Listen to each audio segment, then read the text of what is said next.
Salve, salve galerinha, tudo bem aí com vocês? Aqui é o professor Rodolfo. Vamos estudar mais um pouquinho? Vamos aprofundar? Estamos falando das sociedades greco-romana. Agora nós estamos fazendo a mistura dos dois. Estamos olhando um pouquinho aí o cotidiano deles, como eles viviam, e é isso que a gente vai continuar agora. Pra gente falar disso, a gente vai ter que usar um termo que eu tenho certeza que você se lembra. Falamos muito, chamado cidadania. O que é ser um cidadão? A visão de cidadão hoje é igual à visão de cidadão que se tinha naquela época? Será que a gente consegue perceber diferenças de como as pessoas são tratadas hoje para como elas eram tratadas naquela época? Homens, mulheres eram iguais? Diferentes? É isso que a gente vai ver agora. Acompanhem comigo aí, vamos entender um pouquinho o que é essa visão de ser um cidadão. Acompanhe aí comigo. Cidadania. Vamos trabalhar esse tema que é um tema essencial para o nosso ser humano. Na verdade, o termo cidadania ele traz um conceito muito simples, gente, que nada mais é que um conjunto de direitos e deveres que uma pessoa, que um cidadão tem num local, numa cidade, no estado, na sua nação. Esse conceito de cidadania, ou seja, de direitos e deveres, ele vai mudar muito ao longo da história. Com o passar do tempo, os direitos se ampliam e os deveres também. É óbvio, quando nós olhamos hoje os direitos que nós temos como cidadãos, a gente vai ver, por exemplo, o direito da participação do voto. Todos temos direitos, obviamente que dentro de alguns detalhes, como idade, como condição de liberdade que nós temos. Por exemplo, os encarcerados não têm os mesmos direitos de escolha dos seus representantes, mas a participação ele é independente do gênero, ele é independente da classe social, da renda e assim por diante. Nós vamos ver como direito também, como cidadãos hoje, por exemplo, a igualdade. A igualdade. A gente não pode considerar que o homem tenha mais direitos do que as mulheres. Os direitos ele tem que ser igual para todos. Direito, por exemplo, de pensar, o direito de se expressar também, ter uma determinada opinião, ela independe da etnia. Pode ser um indígena, como pode ser um negro, como pode ser um gaúcho, um pantaneiro ou um nordestino. Todos têm as mesmas condições de dar as suas ideias, de ter os seus direitos garantidos. Não interessa a sua classe social. Um povo que respeita a cidadania, ela permite com que ricos e pobres tenham os mesmos direitos. E também a crença. Com base nisso daqui, faz com que as pessoas possam agir indiferente do seu gênero, que é uma coisa que vai pegar muito quando nós olhamos principalmente a história. E aí que eu digo que a construção da cidadania ela acontece dentro de um determinado contexto histórico. E a gente vai ver que nem sempre foi assim. A gente já viu o que é ser um cidadão. A gente percebeu que cidadania era uma coisa muito, muito importante nas sociedades da antiguidade, na Grécia e na Roma, e que não eram todos que eram cidadãos. E aí a gente vai entrar num assunto muito importante aqui, que é a questão da escravidão. Você já viu falar de escravo? Lógico. Infelizmente, a nossa história ela é formada por escravos, né? Ela teve a sua base, sua sustentação de escravo. Se eu pedir para você imaginar um escravo agora, você consegue lembrar? Como que era? As suas aulas de história que você já teve? Tá, mas esquece isso agora. Não é esse escravo que eu estou falando. Não é esse escravo negro que eu estou falando. Acompanhe comigo que a gente vai ter que entender bem isso, para a gente não confundir e ver a escravidão daquela maneira tradicional que a gente tem. Acompanhe comigo que vocês vão entender direitinho. Vamos lá.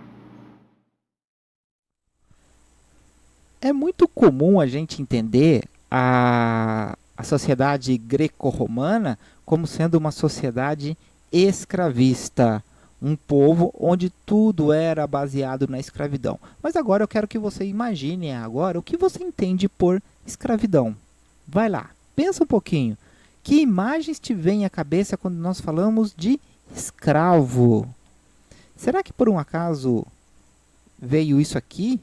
Imagens tradicionais que nós temos de escravos? Olha essas imagens aqui. Fortes, porém reais. Eu pergunto para vocês, é essa escravidão que nós estamos nos referindo aqui? Não, não, não, não, não. Quando a gente fala de sociedades clássicas escravistas ou o escravismo antigo, você não pode se basear nessas imagens. Por quê? Porque esse tipo de escravidão é uma escravidão que ficou muito típica no Ocidente a partir principalmente do século XV, que era uma escravidão onde se baseava na raça. Ou seja, o negro, que você pode ver como sendo predominante aqui, ele era escravo pelo simples fato dele ter uma cor diferente dos outros. Então considerava-se essa raça como uma raça inferior. Mas não é isso que acontecia na Grécia Antiga. O que você tem que anotar aí é que a escravidão na Grécia Antiga, ela se baseava em outros critérios, como por exemplo, dívida. O cara não conseguiu pagar uma dívida dele, ele pode ser escravo do seu devedor. Ou um crime que ele cometia, muitas vezes a punição dele era ser escravo. Mas principalmente por guerras. Nas derrotas, nas batalhas, esse derrotado se tornava escravo daquele que vencia. Era mais ou menos assim, se ele não morria, virava escravo. Como era preferível ficar vivo, se tornar uma escravidão era uma opção, e uma opção até que boa, ou ele perdia a vida. Não que ser escravo é uma coisa boa, mas dentro de uma guerra era a preferência que se tinha perante a situação. Agora, essa sociedade, se a gente tiver que pensar em imagens, você teria que pensar nessas imagens aqui. Vejam, são imagens de época.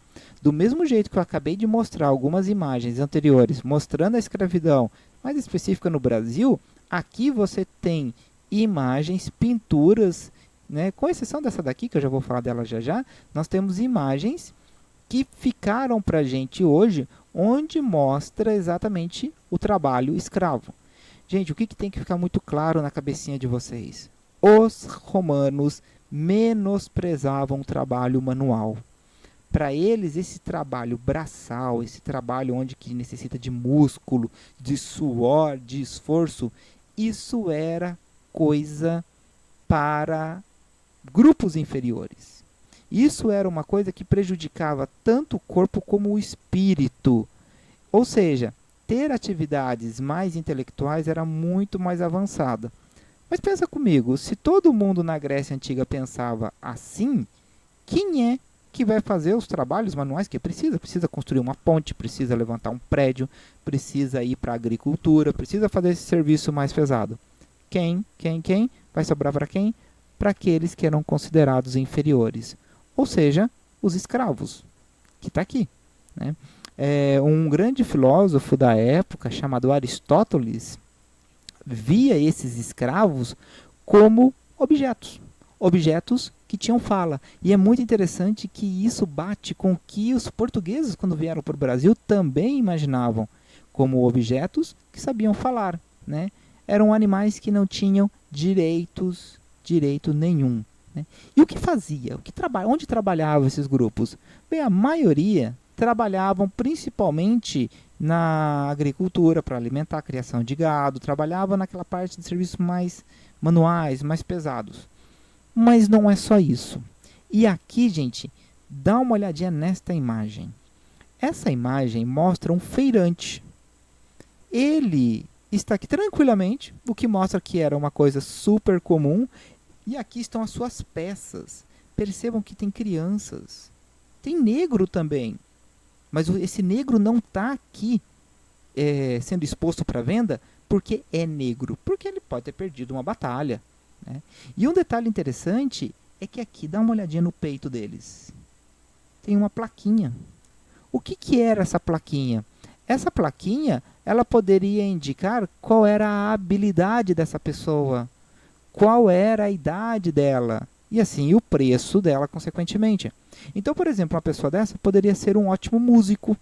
Então ele poderia ser comprado porque ele toca muito bem um instrumento. Esse escravo aqui poderia ser um ótimo professor. O pedagogo.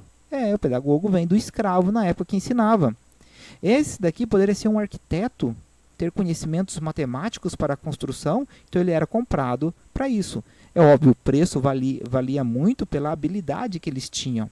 Para vocês terem uma ideia, quando havia as batalhas, muitos dos comerciantes acompanhavam o exército para garantir as melhores peças para eles poderem vender depois. Agora, eles ganhavam dinheiro? Gente, de um modo geral, é estranho o que eu vou dizer, mas sim, eles trabalhavam para os seus donos, mas eles poderiam acumular também riquezas. Por mais estranho que possa parecer, gente, acontecia de um escravo chegar a ser mais rico do que o seu próprio dono. Mas ele era escravo. Ele era escravo. Aí você me pergunta, mas ele poderia então comprar sua liberdade? Sim. Se o seu dono quisesse, sim, era possível ser livre, mas era raro. Então, como que ele era livre? Uma delas era o testamento. Então, o seu dono deixava por escrito num testamento, dizendo que eu, quando morrer, liberto o escravo tal. Ou seja, ele recebia liberdade. Né? Caso ele não fosse liberto, esse escravo iria ser herança para os seus familiares. Uma outra forma de liberdade que poderia acontecer era quando esse escravo estava perto de morrer. Aí o que acontecia? Como forma do seu patrão dizer que ele era bonzinho e tudo mais, dava liberdade para o cara. Na verdade, dava ali mais para que ele morresse mais tranquilo ali. Ou, como eu disse para vocês, quando o seu dono se via como beneficiado. Ou seja, o escravo conseguia liberdade e em troca pagava ou dava condições melhores para que ele pudesse comercializar, por exemplo. Ou seja, era raro, mas havia condições sim, havia possibilidade sim. Vimos que ser escravo não era fácil naquela época e que ao mesmo tempo garantia com que eles não tivessem a cidadania. Mas não ser cidadão não era só uma questão do escravo, como a gente já viu aí anteriormente. E as mulheres? Mulher na antiguidade não era nada fácil. Nada fácil. E é isso que eu quero que vocês analisem comigo. O que é ser mulher na antiguidade? Ser homem a gente já viu que era uma coisa bem mais tranquila. Homem livre também, né? Já que nós estamos falando de uma sociedade patriarcal. E a mulher? Como era tratada? Será que é diferente a mulher da Grécia para a mulher da Roma? Acompanhe aí comigo, gente. Vamos lá. O papel das mulheres na sociedade greco-romana. Gente, não era fácil ser mulher mesmo naquela época. Primeiro porque a gente tem que entender especificamente que essa sociedade ela era uma sociedade patriarcal. Ou seja, é o homem que manda, é o homem que determina tudo o que vai acontecer.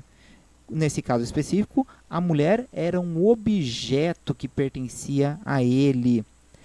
Mesmo assim, a gente pode identificar que havia diferenças ainda entre as mulheres ricas, que geralmente elas tinham funções melhores, como, por exemplo, atividades domésticas, cuidar das suas casas. Até certo ponto, elas poderiam discutir e conversar com seus maridos sobre decisões políticas, mas nunca participar de uma assembleia. Essas mulheres, elas chegavam a ter condições, inclusive, de ter os seus escravos, apesar dos escravos serem comparadas a elas. Por quê? Porque não eram cidadãs. As mulheres, por serem pobres, elas tinham uma vantagem que geralmente as ricas não tinham, que era de circular em meios públicos, em ambientes públicos. Mas a situação era mais difícil ainda. Por quê? Porque essas mulheres, elas tinham um grave problema que elas não herdavam nada, seja ricas ou pobres. Então, se uma mulher perdesse o marido, ela teria que torcer muito para conseguir um outro marido para que ela continuasse tendo o status de casada. Porque se por um acaso o marido morresse, os bens do marido ficaria para filhos ou ficaria para o Estado, mas não ficaria para a mulher, porque um objeto não pode ter posses, não pode ter bens. Era muito comum algumas mulheres se prostituírem ou caírem na mendicância, ou seja, virarem mendigas, porque o marido simplesmente morreu. Né? A mulher ela era comparada, como eu disse, a escravos e estrangeiros. Por quê? Porque a participação social, a participação era muito, muito, muito limitada. Como eu disse, no mais de discutir, conversar com os seus maridos, isso quando podia. Né? A influência social, ela era principalmente em apoiar. Hoje já existem muitos estudos que mostram que mulheres ajudaram a muitas decisões que foram tomadas. Porém, algo ainda muito restrito ainda a ficar na sombra dos seus homens, dos seus maridos. E quando nós fazemos uma comparação da mulher romana com a mulher grega, quem que leva um pouco mais de vantagem? Em nenhum dos casos elas eram cidadãs, em nenhum dos casos elas tinham direitos. Mas quem que tem um pouquinho mais de vantagem? Chuta aí, arrisca aí. Gente, quem tinha um pouquinho mais de vantagem eram as romanas, porque essas ainda tinham alguma condição de debate, de conversar com seus maridos sobre algumas decisões, coisa que com a mulher grega elas nunca poderiam fazer isso, porque eram vistas unicamente como objetos de reprodução e de cuidados domésticos.